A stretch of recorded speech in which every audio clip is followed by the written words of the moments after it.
La Première Guerre mondiale est l'un des conflits les plus meurtriers du XXe siècle. Entre 1914 et 1918, plus de 70 millions de soldats furent mobilisés et près de 20 millions de personnes perdirent la vie, civils et militaires confondus. Le monde n'avait jamais connu une guerre d'une telle ampleur. Plus de 30 pays seront impliqués. Et pourtant, tout commence avec un seul événement. Un simple attentat, en apparence local, va mettre le feu à l'Europe. L'assassinat de l'archiduc François Ferdinand, héritier de l'Empire austro-hongrois, et de sa femme Sophie Chotek le 28 juin 1914 à Sarajevo. Cet événement n'est que l'étincelle de tensions croissantes qui traversent l'Europe, nourries par le nationalisme, les ambitions impérialistes, les rivalités économiques et surtout un système d'alliances rigide. D'un côté, les puissances centrales, formées par l'Allemagne, l'Autriche-Hongrie et l'Italie. De l'autre, la Triple Entente, réunissant la France, le Royaume-Uni et la Russie.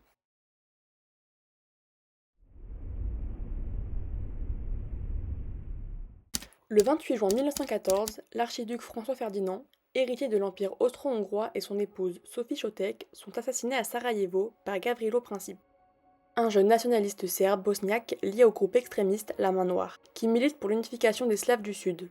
Pour ces nationalistes, l'Empire austro-hongrois est une force d'occupation.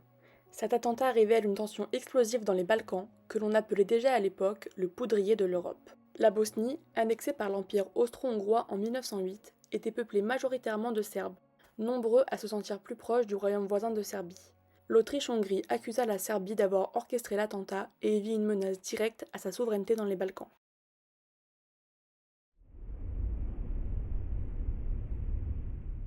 Début juillet 1914, Vienne consulte Berlin pour obtenir un soutien en cas de conflit avec la Serbie. L'empereur allemand, Guillaume II, donna alors à Vienne ce qu'on appelle le chèque en blanc, un soutien inconditionnel à une action contre la Serbie, même si cela devait entraîner une guerre avec la Russie. Le 23 juillet 1914, l'Autriche-Hongrie envoie un ultimatum extrêmement sévère à la Serbie, presque conçu pour être rejeté. La Serbie refuse d'accepter une condition qui aurait porté atteinte à sa souveraineté. Le 28 juillet, l'Autriche-Hongrie déclara la guerre à la Serbie.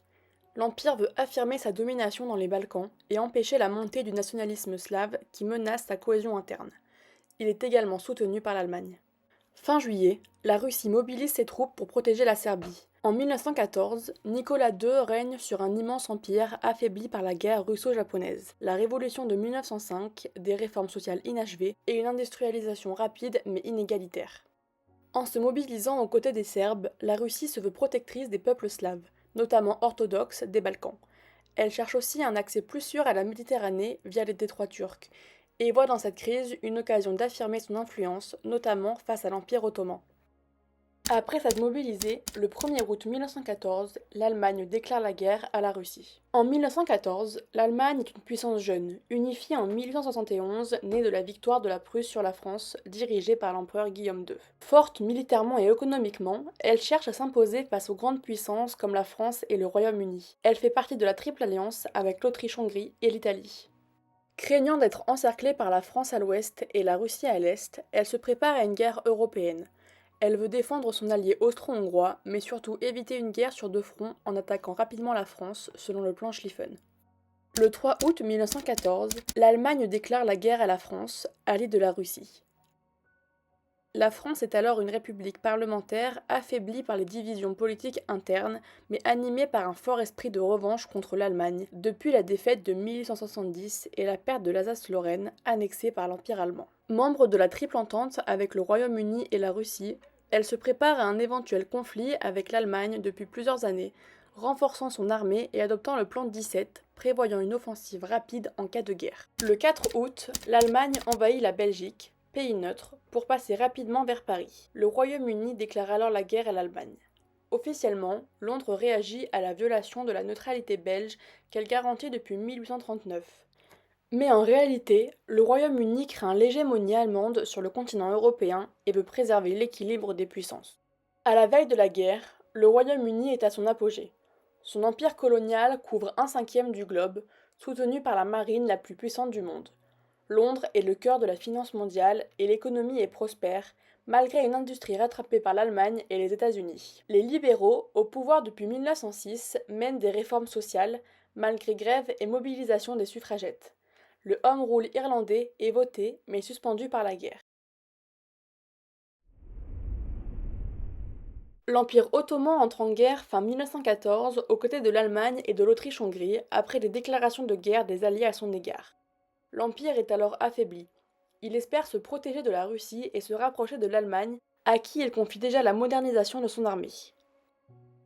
Cette alliance mènera à des campagnes sanglantes, comme Gallipoli. Plus tard, le génocide des Arméniens en 1915 sera considéré comme le premier génocide du XXe siècle. Au début de la guerre, l'Italie reste neutre malgré son appartenance à la Triple Alliance. Elle considère que l'Autriche-Hongrie a offensé le pacte en attaquant la Serbie. En parallèle, Rome entame des négociations secrètes avec la Triple Entente. Le 26 avril 1915, l'Italie signe le traité de Londres, où les Alliés lui promettent d'importants gains territoriaux en échange de son engagement militaire. Elle entre officiellement en guerre contre l'Autriche-Hongrie le 23 mai 1915, puis contre l'Empire ottoman le 25 août et contre l'Allemagne le 26 août 1915. C'est ensuite la Bulgarie, en 1915, qui rejoint les empires centraux, espérant récupérer des territoires perdus lors des guerres balkaniques. A l'inverse, la Roumanie entre en guerre en 1916 aux côtés de l'Entente, motivée par le désir d'annexer la Transylvanie, région majoritairement peuplée de Roumains mais sous domination austro-hongroise. Enfin, c'est le 5 avril 1917 que les États-Unis entrent à leur tour en guerre. Jusqu'alors neutres, ils changent de position pour plusieurs raisons. Les attaques allemandes contre leurs navires commerciaux, le télégramme Zimmermann proposant une alliance entre l'Allemagne et le Mexique contre les USA, et la volonté de défendre la démocratie face aux empires autoritaires. L'intervention américaine jouera alors un rôle décisif dans l'issue du conflit.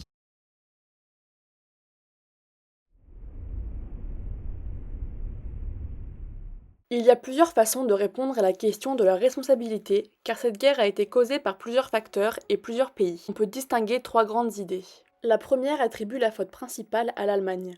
Cette interprétation, popularisée par l'historien Fritz Fischer dans les années 1960, souligne que l'Allemagne, déjà très puissante économiquement à cette époque, cherchait à renforcer son influence politique mondiale. Face au refus des autres grandes puissances, notamment la Grande-Bretagne, de voir son rôle s'accroître, l'Allemagne a considérablement renforcé son armée et sa marine. Ses dirigeants ont activement préparé le pays à la guerre, offrant un soutien total à l'Autriche-Hongrie dans sa confrontation avec la Serbie, ce qui a déclenché le conflit. Selon cette vision, l'Allemagne aurait voulu la guerre pour asseoir sa place dans le monde. Une deuxième thèse nuance cette responsabilité. Elle considère que l'Allemagne n'a pas voulu déclencher une guerre mondiale, mais qu'elle a pris un pari dangereux en soutenant l'Autriche-Hongrie pour régler rapidement un conflit local dans les Balkans. Cette prise de risque s'est toutefois révélée mal calculée. La Russie est intervenue pour protéger la Serbie, ce qui a entraîné une réaction en chaîne. Face à cette escalade, l'Allemagne a activé son plan militaire, transformant une crise régionale en guerre générale. Ce choix s'explique par une sous-estimation des réactions russes et une confiance excessive dans sa capacité à maîtriser la situation. Enfin, une troisième thèse considère que la responsabilité est collective. Selon cette approche, aucun pays n'est seul coupable. Chaque grande puissance a commis des erreurs ou pris des décisions risquées. L'Autriche-Hongrie en lançant un ultimatum dur à la Serbie, pensant éviter une guerre majeure. L'Allemagne en soutenant fermement son allié tout en préparant le conflit. La Russie en mobilisant ses troupes pour défendre les Slaves, la France en s'engageant sans réserve aux côtés de la Russie, le Royaume-Uni en réagissant durement à la violation de la neutralité belge, et la Serbie en ne contrôlant pas certains groupes nationalistes à l'origine de l'assassinat de l'archiduc François Ferdinand.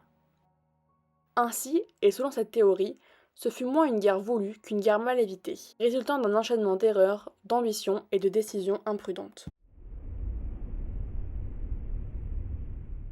En définitive, l'assassinat de François Ferdinand n'a été que l'étincelle qui a embrasé l'Europe, transformant des tensions anciennes en un conflit mondial d'une ampleur inédite. Entre 1914 et 1918, la guerre est devenue totale. Soldats et civils mobilisés, économie et propagande mises au service d'un effort inlassable. Les batailles interminables de Verdun ou encore de la Somme, l'apparition d'armes nouvelles, chars, armes ou encore aviation, ainsi que les massacres de civils, du génocide arménien aux famines, ont fait des millions de morts, de blessés et de mutilés dans un chaos sans précédent. Dans les tranchées, le froid, la peur et les maladies ont brisé physiquement et moralement une génération entière, dont beaucoup ont eu le sentiment de se battre pour rien dans un conflit long et absurde. Au-delà du champ de bataille, la guerre a provoqué de profonds bouleversements. La fin de plusieurs empires, la redéfinition des frontières, l'essor du rôle des femmes dans la société, des révolutions majeures comme celle de 1917 en Russie, et une crise économique durable. Mais si ce conflit a profondément remodelé le monde, il a aussi semé les germes de nouvelles tensions qui, 2 décennies plus tard, plongeraient la planète dans un cataclysme encore plus vaste.